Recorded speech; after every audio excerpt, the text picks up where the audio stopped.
Alright, I'm testing some audio. Can you guys hear me well?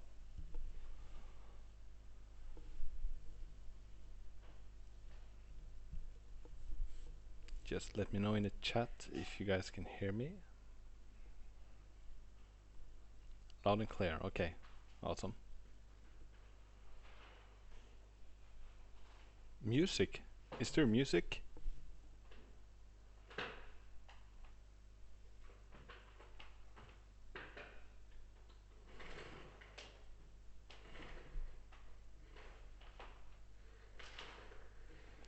I don't see any music. Alright. Alla skräckugla. Kära. Okay, let's see. Alright. That's awesome. Alright, we're gonna wait a couple more minutes until we start. We're now 2 minutes ahead of schedule.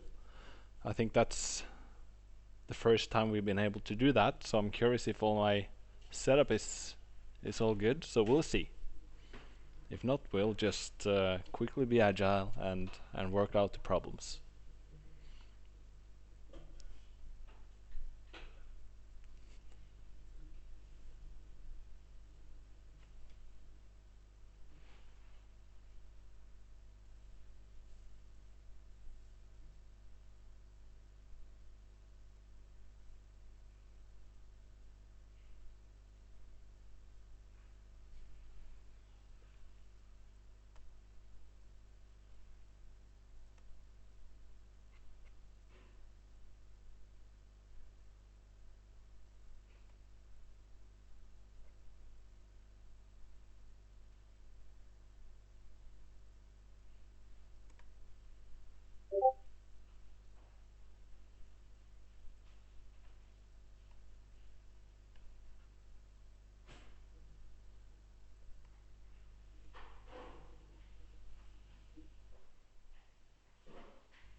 Okay, so are you guys hearing me well? I'm just testing this recording feature as well, so we'll see how it works. Okay, so with that, I think I'm just going to start. I'm just going to get untangled from all these cables. And then I'm going to turn on my space shuttle lamp. There we go. Awesome. Right, seems like we're all ready. I'm gonna have the chat on the right side of my screen here, so I'll be able to see what you're typing. However, it might not have the focus depending on how much of a tunnel vision I get when I'm going through a couple of these things. So today, for the first time, I'm actually having slides. So I'm going to go through a couple of slides today, and then I'll jump in a couple of demos from the latest update, and then I have a couple of things after this entire presentation over at our Discord. So if you're interested in some of that, I'll of course give you more details towards the end of this. You can join us at Discord and see what's going on. All right. So, today we're going to talk about the 0.75 update. This is probably the biggest, most brutal and intense update I've ever done in Reentry. And it's something we call TSS for Apollo. And what this really means is that TSS, which is something called True Scale System, has been, been taking the majority of the time when it comes to this update. So we all know that from before. We saw the TSS update for Mercury. We saw TSS update for Gemini. It had I think 3 major updates surrounding TSS related things last year, and this is the final part. So what TSS really is kind of an upgrade of my old engine. Reentry, when it was released, it had my own physics engine, and it had my own rendering bits. But then eventually, as things grew and I started learning things, it started to get quite cumbersome to work with this. So TSS is basically a full rewrite of the entire integration layer between the rendering engine and the physics engines. And when I say engines, Reentry is based on two different physics engines. One is Gravity Engine, and then the second one is Lyra. And Lyra has both orbital mechanics as well as the physics that you see in the interior of the cockpit. This is the electrical systems, this is the pressure in the tanks, and all those kinds of things. So that's all Lyra based. The old integration logic was kind of the weakest point of my entire simulator. It was the thing that made Reentry feel really bad. So the benefits of the rewrite can clearly be seen in or even felt when you're playing Mercury or even Gemini. And if you play both of those, and then you jump into Apollo, you'll see that everything feels kind of cluggy, slow, weird. There's a lot of smoke and mirrors involved in the old engine. While in TSS, it's basically the easiest way to explain it is that it's a direct mapping between the physics engine and what you see on the screen. Of course, there's a lot of tricks involved and a lot of things to make it work. But now we're more working more towards a one-to-one relationship with the physics engine, the size of the world, and all the object that kind of orbits Earth or even the Moon in this case. But with TSS, and this is the final TSS update, with TSS behind us, I can finally start looking ahead of what Reentry could be. And the TSS thing has been taking about a year of time, and it's been very involved. But now, with the TSS update, I hope to kind of get the majority part out, and then of course, given the size of this, there's going to be a lot of things. So this update might be quite fragile in the start, but we'll work out the quirks together. I want to give you guys the bit so you can start playing these and give me feedback. So another thing that this update contains is a new campaign. So we seen the campaign 1, which is all Mercury based, and then we had campaign 2, which is all Gemini based. And then naturally, for 0.75, I decided to include the third campaign in the series, and they kind of relate. And the third campaign is all about the command and service module. So I'm going to quickly show you that. And now I just need to verify because I'm using multiple desktops. So we'll see how this works. So this is in Reentry, and if I hit campaigns, you can see that we now have a new one here. I can hit select, and there's some information, there's some story. It kind of tells you all the different components that the spacecraft consists of, and then it basically tells you to go to the academy and learn how to fly these things, because you will need it in this this campaign. So I'm just gonna show you the first part of this campaign so you can get started with this.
So I'm going to leave the cutscene at that, but this basically announces that I now have support for cutscenes in Reentry, which means that in campaigns, of course, this is from my end, I'm now able to add more cinematic experiences to the different campaigns.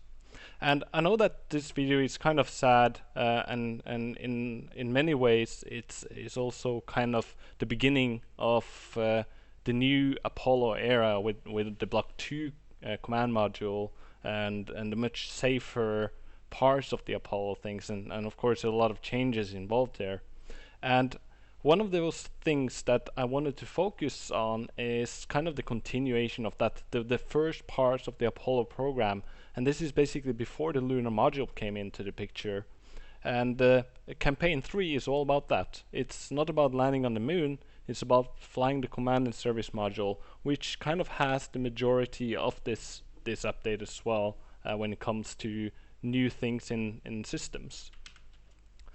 So, with that said, I also spent quite a lot of time on the optics subsystem, OSS. So Apollo has three major things. It's the ISS, which is kind of the inertial system, and then you have the OSS, which is the optics, and then you have, of course, the CSS, which is the computer.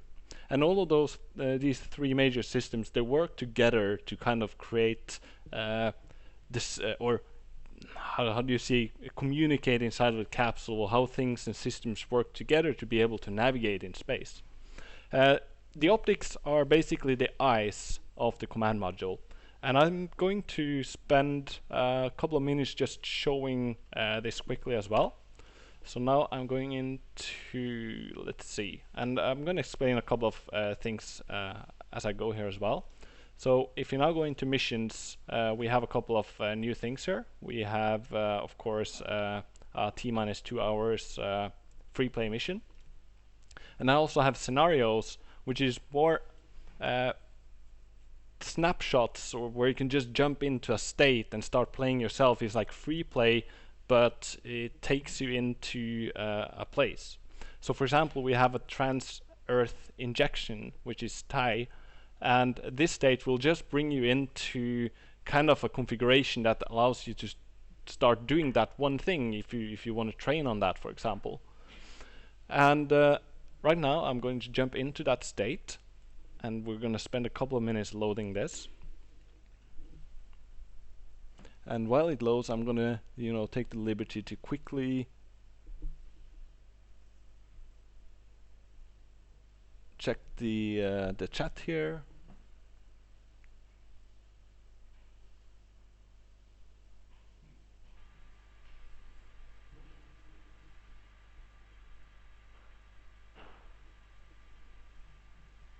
Alright, there we go. And I'm going to bring the volume down on the game audio here.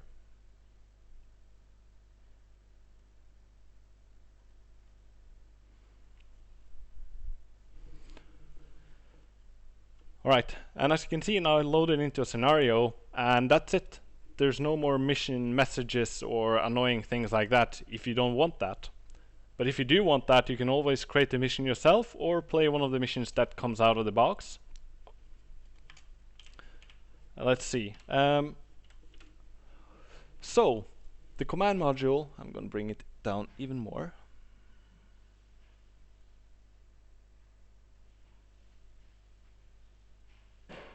There we go. So, I'm going to go into kind of a tour of the capsule pretty soon, but the first thing I wanted to just show is the optics. There's a couple of things that you want to do when you get into orbital configuration, and that's to remove the seats. So you can go in here and say toggle seats, and you'll remove them, and you can see that the capsule is now without those seats. This gives you room to operate the capsule more from a lower equipment bay perspective.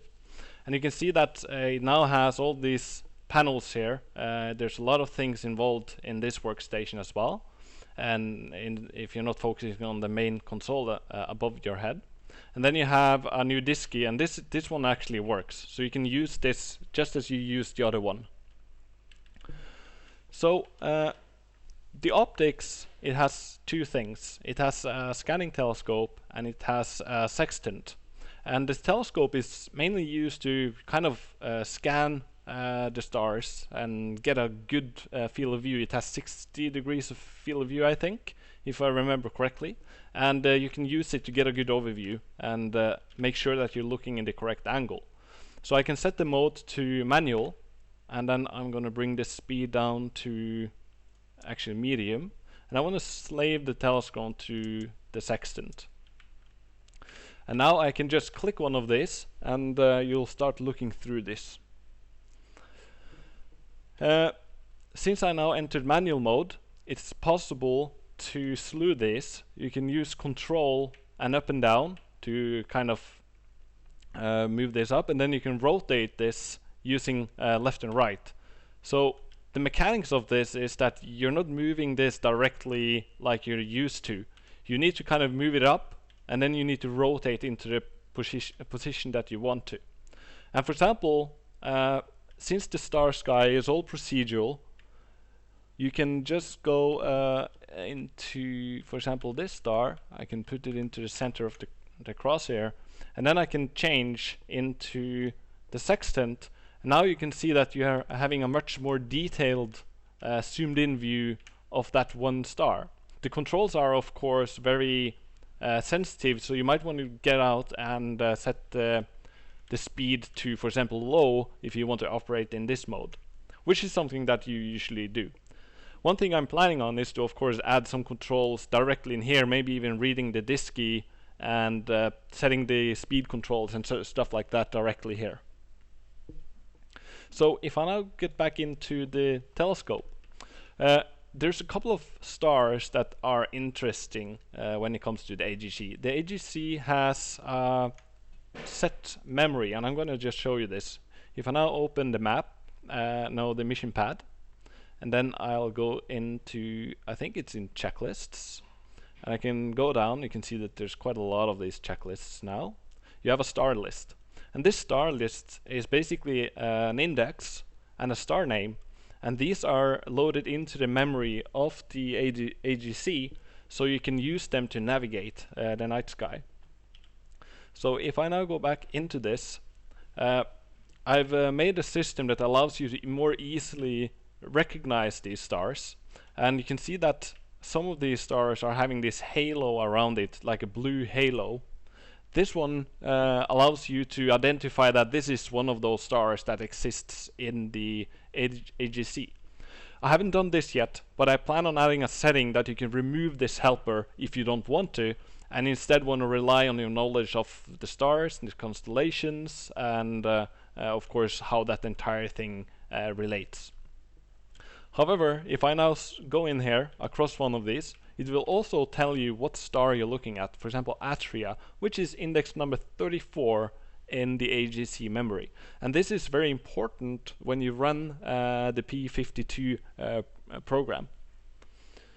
So if I now go into the optics, you can see that this star is still very small, but it has this large halo around it that helps you kind of more easily track it. Because when you're in this 1.8 degree field of view lens here, it's kind of hard to track this, especially if you're in orbit around the Earth or the Moon, because then you're having a 4 degree of rotation, angular rotation, no matter what. So it makes kind of targeting quite hard. And then you have a couple of buttons. You can hit mark if you want to mark a star, or if you're unhappy with your mark, you can hit reject to cancel the mark and then do it again. But I'll get back to that pretty soon.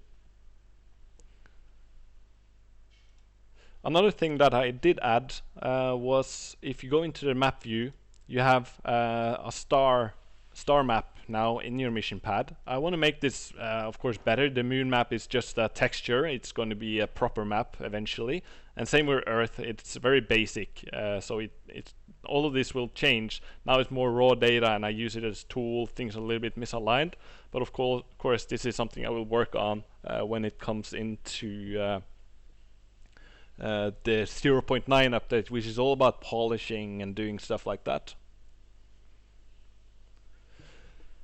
With the optics, you can do a couple of things. The most important thing you can do is to run P52 and align your platform with an orientation you want to achieve, or you can realign the gyros or torque the gyros into fine align on based on marks. So what you do is that you can mark a star and you can mark another star, so you need 2 stars, and you will get an angle between those 2 stars based and that angle will be compared with the actual angle that we know those 2 stars are separated by. And then you can see how precise your markings are. And if you can get a very precise marking, it means that your orientation is kind of not correct, but this is the orientation that you want to achieve. And then you can torque the gyros to that orientation to make sure that the attitude indicator shows you is actually the orientation that you're having in space. So I know that this is a lot of details on these things, but of course it's good to know and understand what this is all about. So you have a checklist for this. It's called the IMU realigned checklist. The P52 has a couple of options.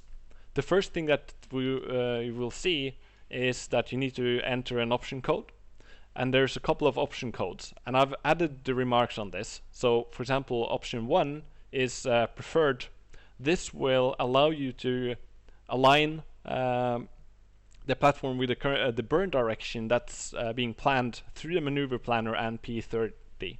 And then you have a nominal. This is not yet implemented. It's targeted for 0.8, but this basically allows you to say, at this mission elapsed time, I want to orient my attitude based on the local vertical. And then number 3 is to realign with the ref mat with the IMU gyros. So this is where you have to mark stars. And then lastly, the 4 is to be able to align it with the location on a planet. For example, the place you want to land on when it comes to moon landing. So number 4 is also targeted for 0.8, but it's partially in-game already, but it's more automatic when it comes to the lunar module, because you need this to land the lunar module and do the proper burning.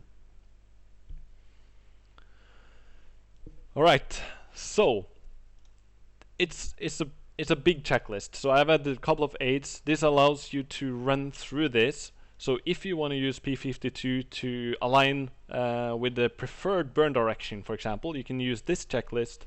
Or if you want to get some help on realigning the gyros with the IMU, you can use this one.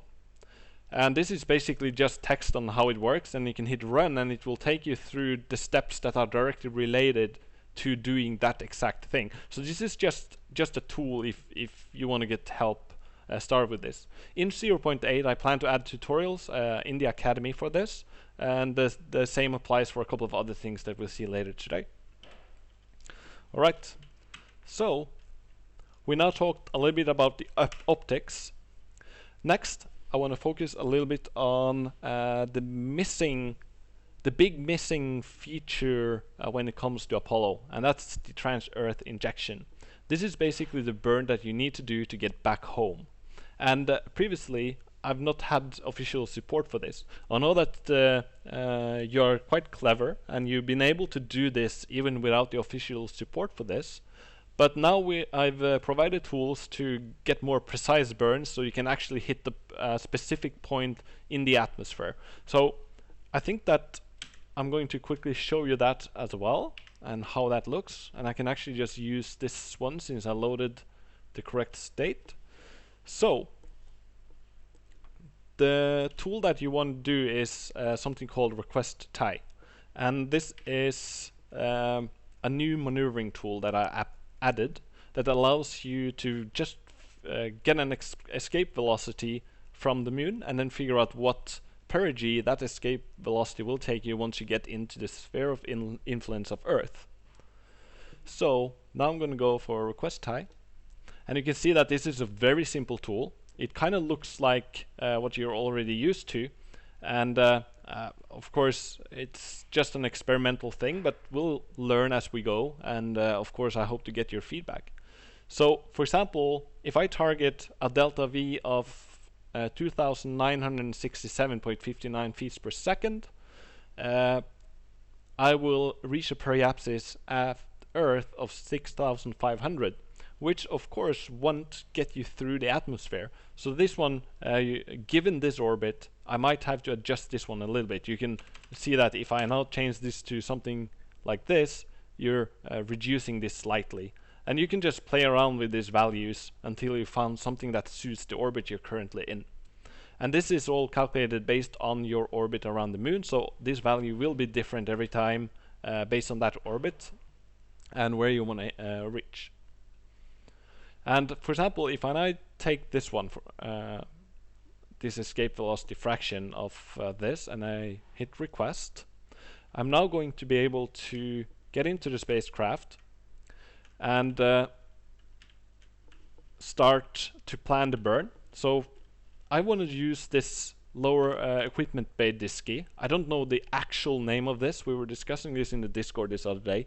However, let's see. I'm going to use this one then, and just to show that it works. So the first thing I want to do is to, of course, plan the burn. So this works exactly the same way as any other SPS burn. Use P30 to calculate it. It's automatically added the values in here, but if you want to modify it slightly, you can. I'm going to hit Pro on that, and I'm going to hit Pro there. And this is now going to show me that I'm now in an orbit of around 60 nautical miles on the lunar surface, and then I'm going to escape because the apogee is negative, which means that you're now in a hyperbolic orbit. So that's fine, all seems good. And now we're a couple of minutes away from the burn, which is not very good because I spent a lot of time talking, which means that I'm not going to be able to orient the spacecraft in time for the burn because the command module is very, very slow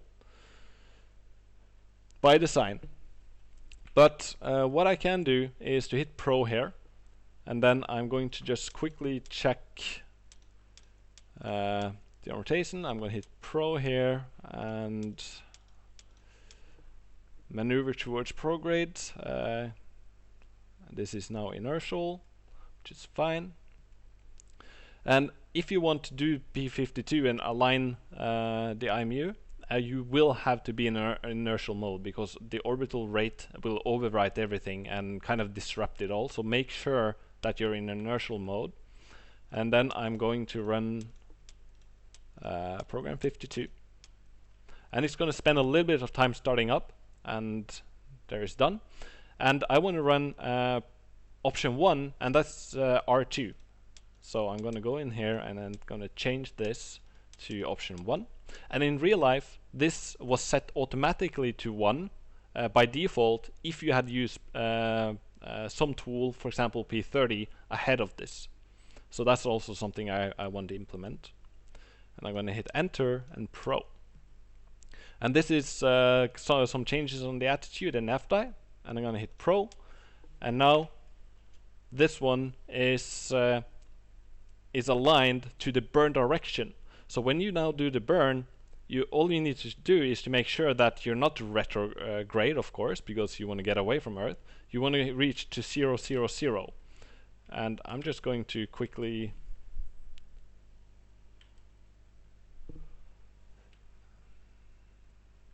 help this, because right now the digital autopilot is set to maneuver in 2 degrees, I think, which makes maneuvering taking maybe 10 minutes. And then while this do this, I can run P40.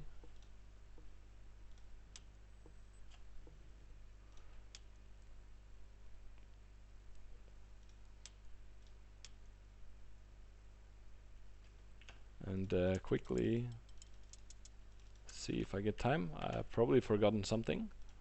We'll see. Alright, we reach it. 5 seconds. I'm not sure NASA would be happy. But now you can see I'm burning in the correct direction on the dark side of the moon to kind of reach Earth and get back home. And you can see that I applied some things here. This will change pretty soon. But you can see that I've been working on this system that allows these things to kind of glow up in the dark, which kind of it looks kind of neat, I think.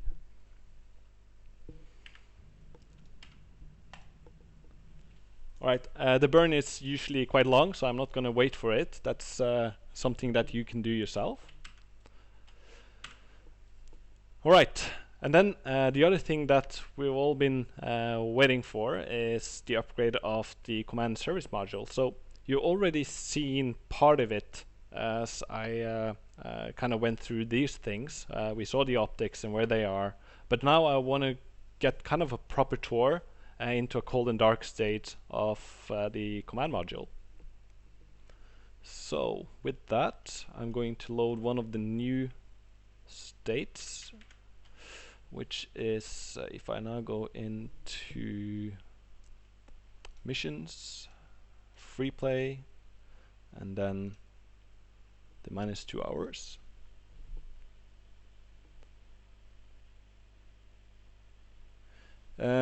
So I've been working very hard together with my wife to get all of the realistic checklists into the game.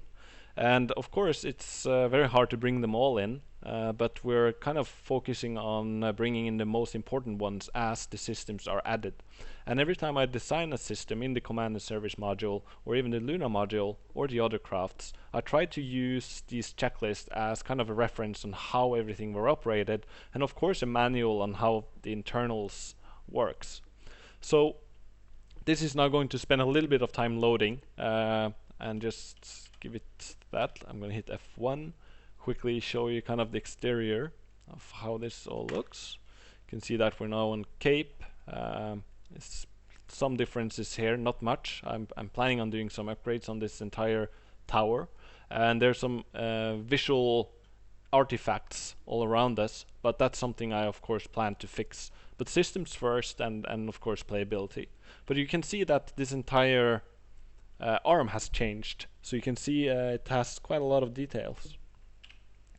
And if I now go inside of the cockpit, you see that the state has loaded into a cold and dark state.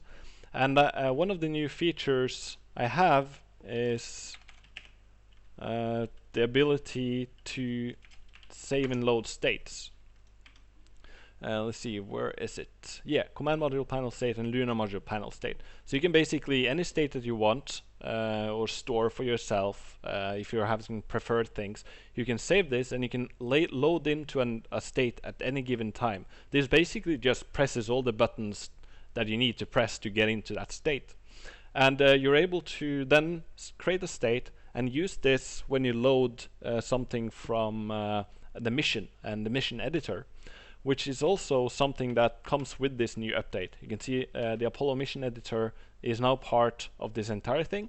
It works the same way as you're used to from Mercury and Gemini. For those who have tried this, I know that it's not many, but you can basically say this is what you see in the menu and in the mission pad. This is the briefing. You have the timeline. You can go in here and say that after 25 seconds, I want the commander to say hello world. And then you can, these are just toggles, so it just shows the visibility. Every single command that you do in an event is it can be tied into an SFX, which is an OGG sound effect that is a relative path to the file name. So this means that you can basically narrate your entire mission if you want, or even cut original audio from real missions and tie this with actions or messages or things in the game. And for example, I want this to proceed when, for example, the command module cockpit has a pin or maybe a knob set to AC indicator is set to something. Or it can be that you have some requested burns, you have TLI waiting for that, stuff like this. Of course, this is kind of advanced, so I'll make a separate video series pretty soon. I know I said that for a while, but now I finally have these mission editors in the game, and I can start documenting this. So, with that, we can go back into the cockpit. So what you can see now is the interior of the command module in a cold and dark state. You cannot see outside the windows. You can see a little bit outside this thing because there's part of this launch escape system that's missing. Same applies for the other window and of course the hatch itself. And this is the white room. We saw this in the intro. You can look in there. And if you want to do a cold and dark start, what usually happens is that you want to go in and toggle away the seats because it's the backup crew that basically comes in here and does this. So you don't want to have seats in the way. And then a lot of the initial checklists of the entire cold and dark procedure is located in the back of this entire thing. And you do have a flashlight as well. And you can come in here and you can, open some panels and do some switches. You can see that there's a lot of things going on here. And a lot of these things are hooked into systems that are modeled either in a very simple way or modeled with even physics and on a deeper level. But there's a lot of things that happens under the hood here. So in 0.8, I hope to fix a lot of additional systems that I didn't get time for in this update, and then kind of see where it goes. So if I now open the checklists, you have this entire activation and backup crew pre-launch thing that has all the checklists that you need to run through in order to be able to set this up. And we're all used to kind of how this works, so I'm not going to run too much through all of this, but you have the EMS pre-launch tests. The EMS has received a full overhaul, so you can basically go in and set this up for your Delta V maneuvers, and it will be much more accurate than it used to be. And this is really good if you're doing transposition and docking, or docking with a lunar module, or even manual Delta V's or mid-course correction burns, because one of the things that you can do now is to use the mission or the maneuver planner in orbit and plan a burn. But if you don't want to set up the entire SPS, if it's a small burn, you might want to use the RCS, and you can do this manually here. If, for example, the primary system would fail, you can turn this on into normal mode. You can either set the Delta V you want to achieve, or just hit into Delta V yourself and then see what this number counts to when you're doing prograde or retrograde burns.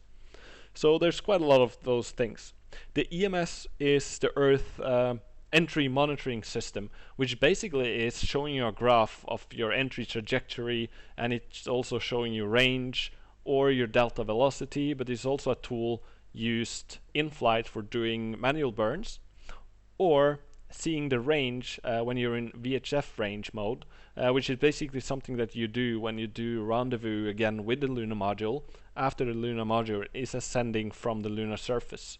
So that's a very useful feature, and the Academy takes you through this when it comes to that aspect.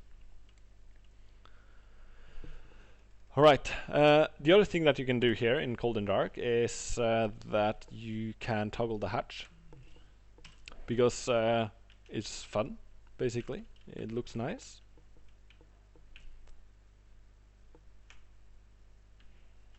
There we have it. Pretty cool. And the hatch and the interior model is based on the Smithsonian models together with my existing module. So I spent quite a lot of time kind of fusing and welding these things together to kind of get the best of both worlds, and then also of course making sure that it's possible to render that thing in real time. So I'm gonna turn on the flashlight here. If I now go under into the lower equipment bay, you can see that a lot of these fuses that were used to be missing, these panels were all empty before. They are all now added. And of course a lot of them actually works too. Same applies for these things on the side. You have quite a lot around here. These are filled up. Down here you have panels. You have the panel under that cover I showed you. There's some things over on this side. Stuff like that. And then this one also has some details. And then of course the entire thing to get into the lunar module, which is kind of nice. And if I now go into end session, and if let's see, settings, to enable this new cockpit, you will have to double check that the effects, and then the command module internal, this is a bug here, the command module interior is set to historical and now not the low poly one. I kept the low poly there, but it's not 100% functional anymore because a lot of the new lower equipment bay switches and things like that are still missing from this. So I'm going to try to apply these things into the low poly model, because I assume that if I ever do VR for Apollo, then the low poly module would probably be a good thing to still have. Alright, and then I'm going to hit back.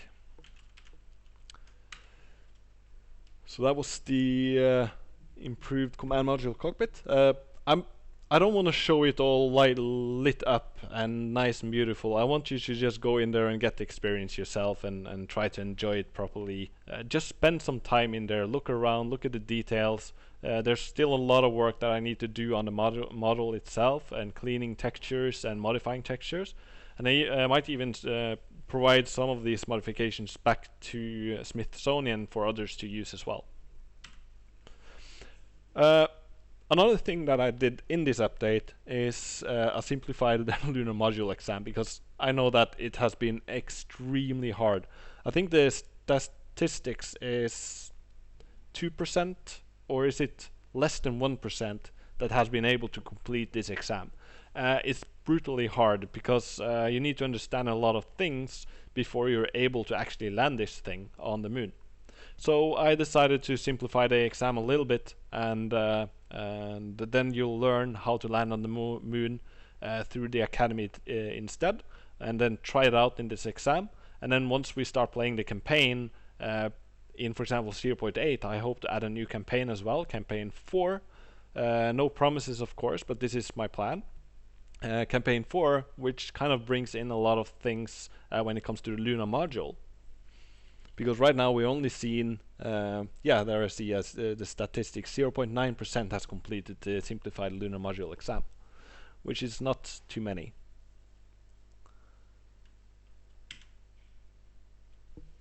Alright, next slide. The Mercury Control Center Live is now going out of public alpha testing, which means that it's now going to be a constant part of Reentry. I made some significant changes into how the versioning thing works and the connection logic here, because based on the feedback from the alpha testing rounds. So that's pretty cool. Thank you all for playing Mercury Control Center Live together. I learned a lot by doing it, and I must say that probably some of my favorite moments in Reentry has been through the Mercury Control Center. Even as a spectator, watching some of you guys doing really realistic procedures and ways of talking with the capsule, the Capcom, you know, talking with the capsuleer or the astronaut, you know. The way that you talk is really realistic, and I found that very fascinating. So that's cool, which is why I also plan on hopefully setting up a room after this session where I think I will at least join in and play, and probably Martin as well. I'm not sure, but we'll see. We're going to organize this in Discord. but this is going to be after the stream. So I'll get back to that soon.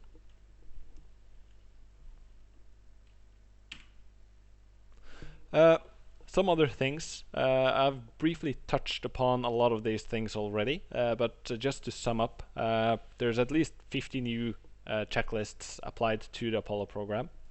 We do have the cold and dark setup and the panel state system that I showed you earlier.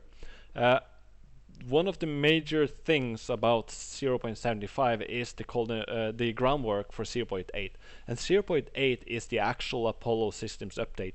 So 0.75 kind of tries to make Apollo work again, first of all, because when I did a lot of the TSS changes for Mercury and Gemini, I broke a lot of things in Apollo naturally, because it was still running on the old engine, while part of it was on the new engine, and that didn't go very well.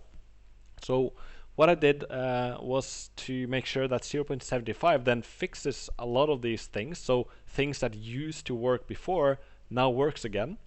And then of course I added these new things that you saw already, but it's basically the groundwork that we need to have to be able to work on 0.8, which is of course the Apollo systems. Then I had the in-game Apollo editor I showed you, RefsMat, which is the stable matrix, or is the IMU orientation or the platform that you see attitude relative to. So when something says that you have pitch 75 degrees, your 75 degrees pitch offset from this platform. Then you have P52, option 1 and 3. And I also made a preliminary support for P51 as well. You can see it in the game. But of course this is still a partial thing.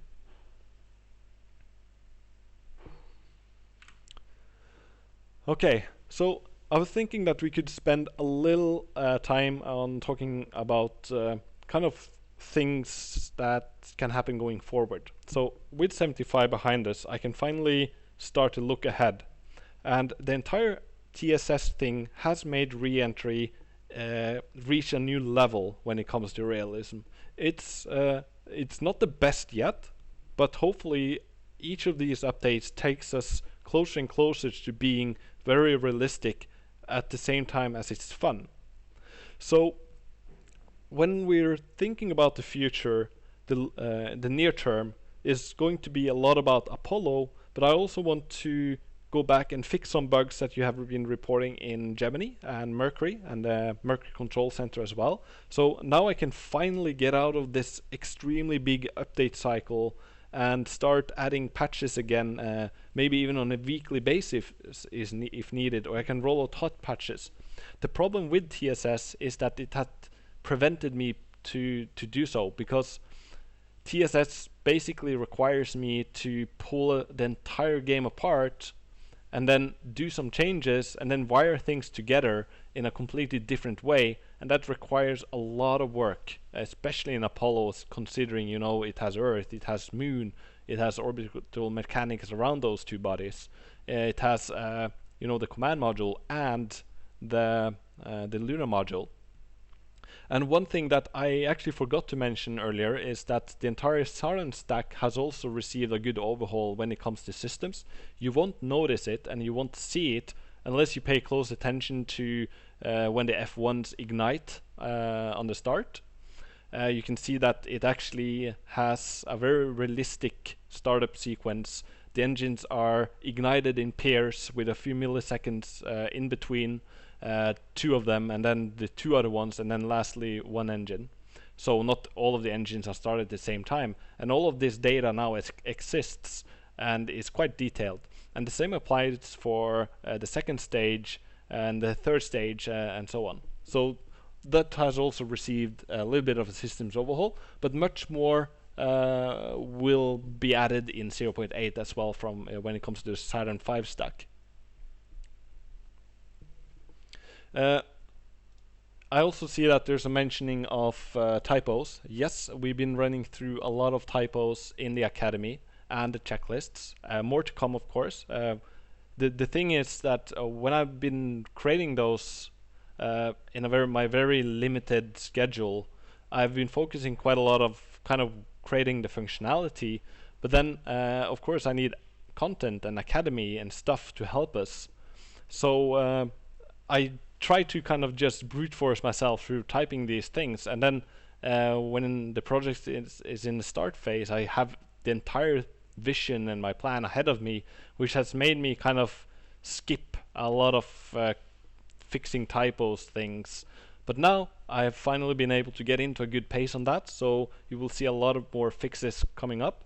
And that same applies for the manuals in 0.8. I hope to add these missing systems to the manuals, and then of course rewrite some sections that are very coarse, to put it that way. But 0.75 is in the start phase. We're going to roll this out right after this stream, so you'll get to test the bits pretty soon. But an important fact is that, as you can see, this update is brutally large. There's a lot to it, and I've been spending a lot of time trying to tie all of this together, which means that you will find issues. And when you find issues, please report them to me so I can fix them. We have a bugs channel on Discord. We have the boards on Steam, the Steam group for the community. You have my email. Just reach out and let me know so I can fix it, because in the end my goal is to make this as good as possible, and the only way I can do that is by getting the feedback from you guys. So, and of course, big thank you for all who has already done this. In 0.8, I will be then, of course, looking at some of the ECS systems, some of the startup procedures for the command and service module right now. It's okay, but it still needs work. So you will get some overhauls on that front.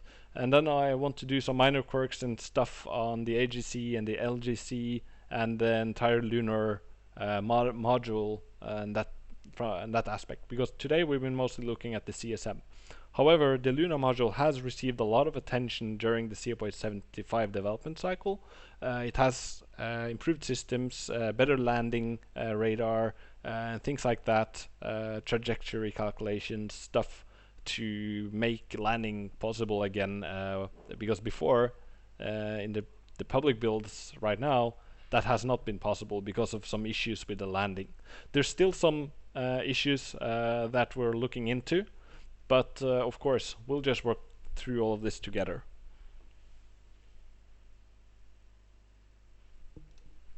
So, since this is the last update on TSS, finally, of course I need to work on it and improve it and fix issues, but finally TSS is behind us and I can focus on the product instead of mechanics. I spent a year working on these mechanics. So I decided to spend a little bit of time looking into the history of TSS. Can anyone guess what spacecraft in Reentry was the first spacecraft to receive the TSS engine? What was the first spacecraft that's got the TrueScale system applied to it? And I know that Martin had a quiz out there somewhere. I think that he even posted a link to it there. I see we have some suggestions. We have Mercury, Vostok. There's quite a few Vostoks. Mercury. So the first update that rolled out with TSS in public hands was Mercury. So I'm not going to say that Mercury is incorrect. However, the first rocket in Reentry was Vostok.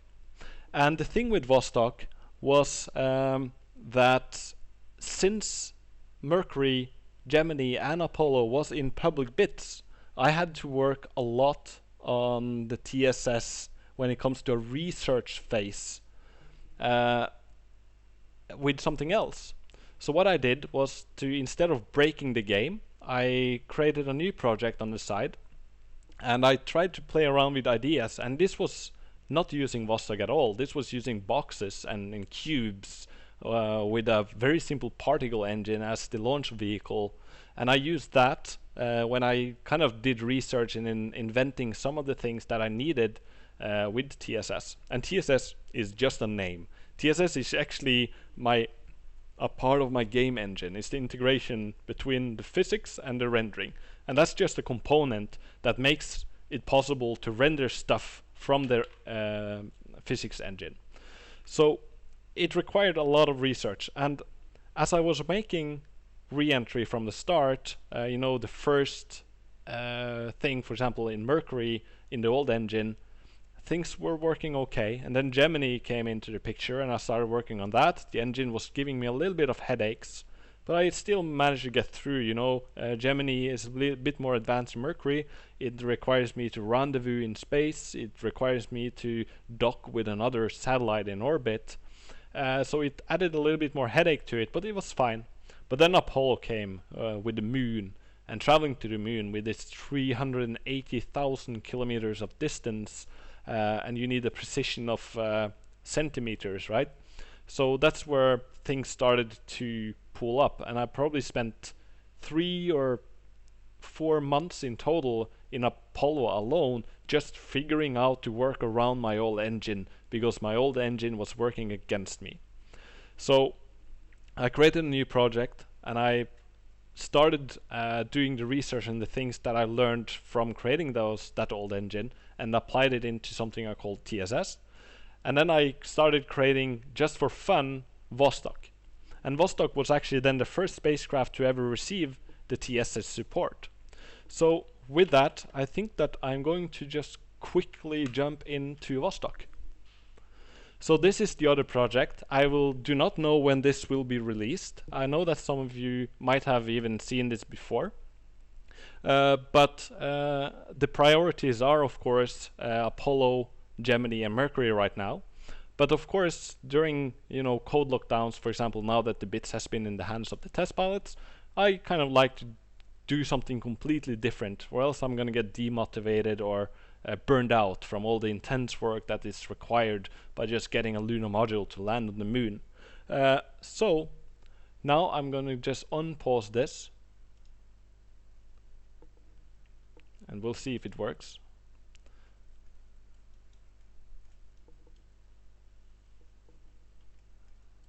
Yes, it does work. It's just that I'm having some issues. There we go. So this is Vostok, and I've never showed this before. So let me just see if this, now this, I've lost control of my mouse cursor. There we go.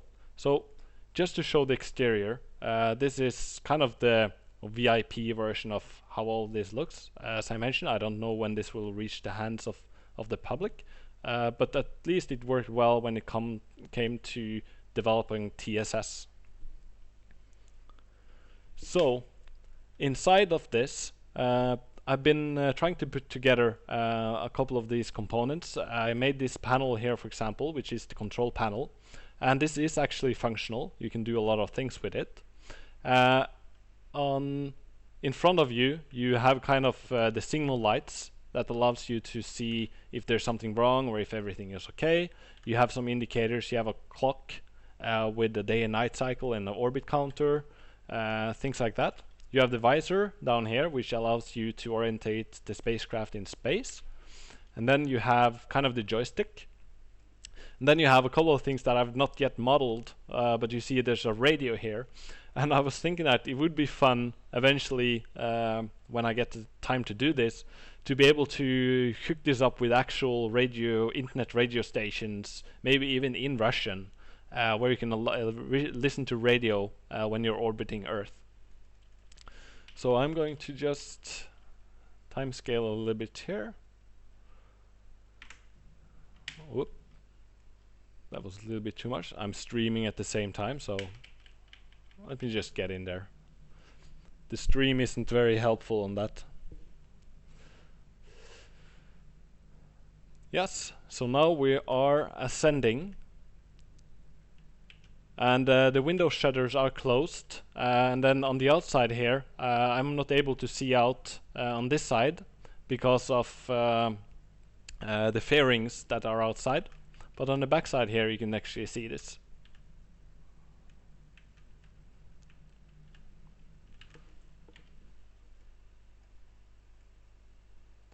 And I'm gonna send this a little bit up into not fully orbit. The Vostok spends 15 minutes on getting into orbit. It's quite slow, so I'm not gonna spend that time right now, but of course I can make some dedicated videos on this if you're interested, and if you're of course interested in seeing Vostok in Reentry at all. I'm not sure. It was my test project, and it made TSS, and TSS made Reentry probably 1,000 times better in my opinion.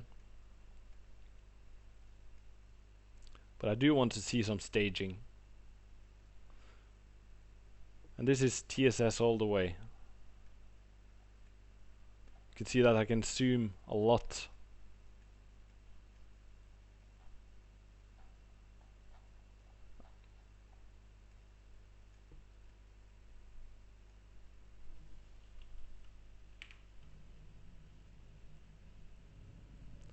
Can you guys hear the noise, or is it too loud?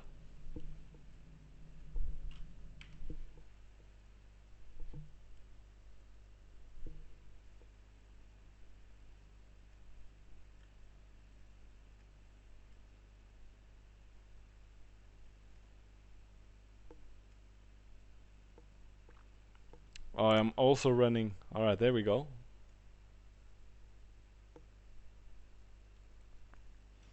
Oh, my PC is struggling with this streaming. I'm gonna, while this is ascending, I'm just going to quickly exit this instance.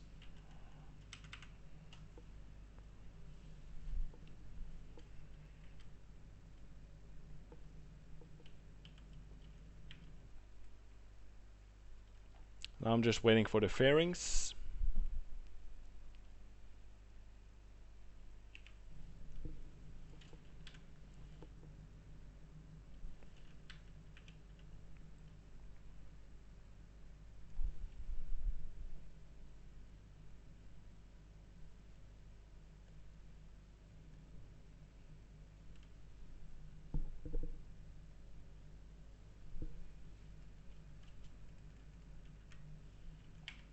Alright, the fairings are gone.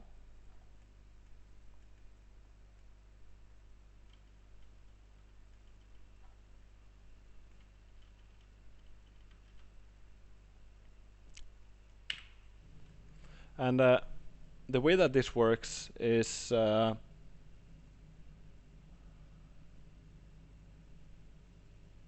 I'll take down the volume.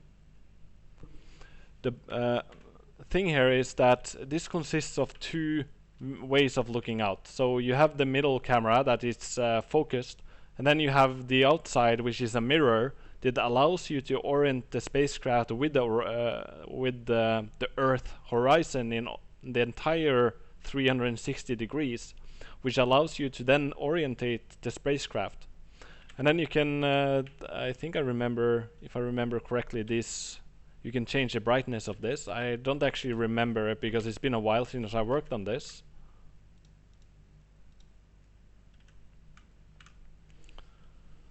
And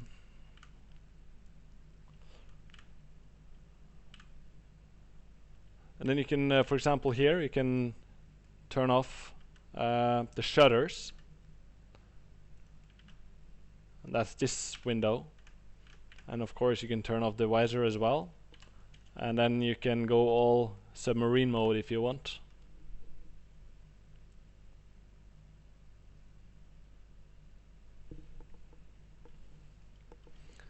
You can do a light test on the indicators.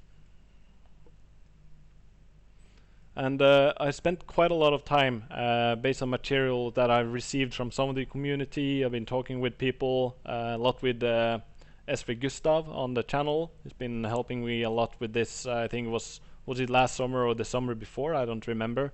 But this one is not the same as you can see in any other Vostok simulator.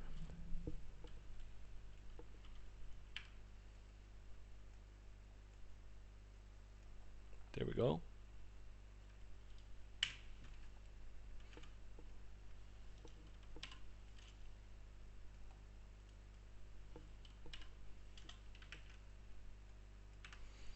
And the cool thing about this is that it has quite a lot of things when it comes to how the RCS works. And it's only one way of operating it, and that's the rate command.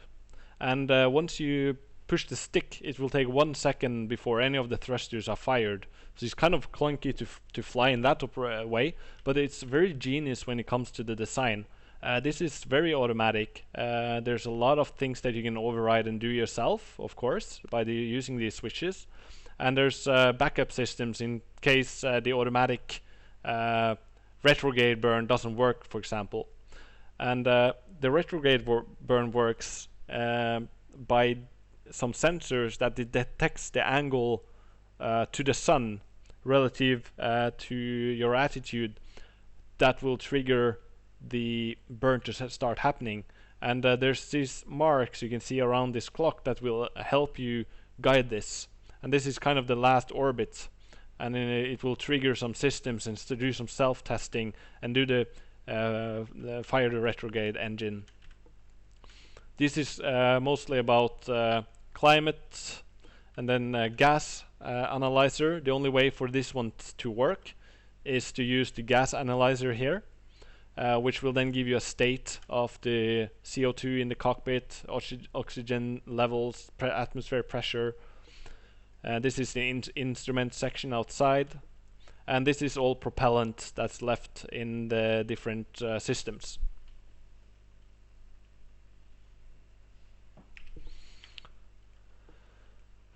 All right, and that's Vostok and the history of TSS. And I want to say thank you, Vostok, and thank you for this entire journey of being my pal through the TSS development. It's been a lot of fun.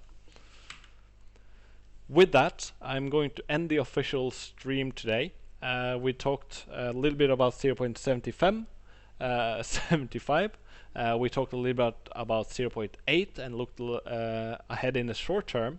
Then we also saw kind of the Vostok thing, and there's still a lot of work left there to be done when it comes to that making it into Reentry as an official spacecraft. But if the interest is there, then I get the time and I get some of the major Apollo quirks out of the way, then who knows, it might even make it into the game. I do want to give a quick shout out to the test pilot who has been working immensely on this latest update. The moderators who've been helping me offload a lot of the work when it comes to the Discord community itself, by allowing me to kind of focus on the project. So that's really valuable to be able to focus my time on the product. And then of course all the contributors who has been able to give amazing content to the game. We created a new contributors program that allows people to see things that I could need, and if you want to help, you can help out by contributing. This is all volunteer basis. There's no requirements, but it's kind of a way to allow people to help out, because I probably get asked every single day that people has stuff they want to share with the game. Of course, all the members in Discord, all your feedback, your discussions, your jokes, just being part of this entire thing gives me a lot of motivation. It's amazing to see this many people in the Discord channel. We reached our 1,000 member mark over the holidays or in January or something like that. And of course, to you, the players, you who have both Reentry and supported me that way and are actually enjoying this product as a whole. I know that it's a lot of rough edges. There's a lot of things that needs attention. You need a lot of patience, because I'm a one-man dev, which makes that things takes a little bit of time. So I do thank you a lot for your patience and stuff. And in total, all of you are part of this journey and makes this possible. So thank you for making this happen. With that, I want to end the official stream, and then I'm going to go into Discord. I have two things in line. I'm going to do a static fire test on a couple of things, and then I'm going to start a new Mercury Control Center live session. We as a community can just get together, play, and have a little bit fun with Reentry. But before any of that, I am going to release the 0.75 bits. So once I hit stop on the stream, I'm going to switch computers, and I'm going to probably spend 5 minutes on just verifying everything, and I'm going to hit the publish button. So within the next 5 to 10 minutes, you will be able to see these bits in your own hands. So anyways, thank you a lot, and thanks for playing Reentry.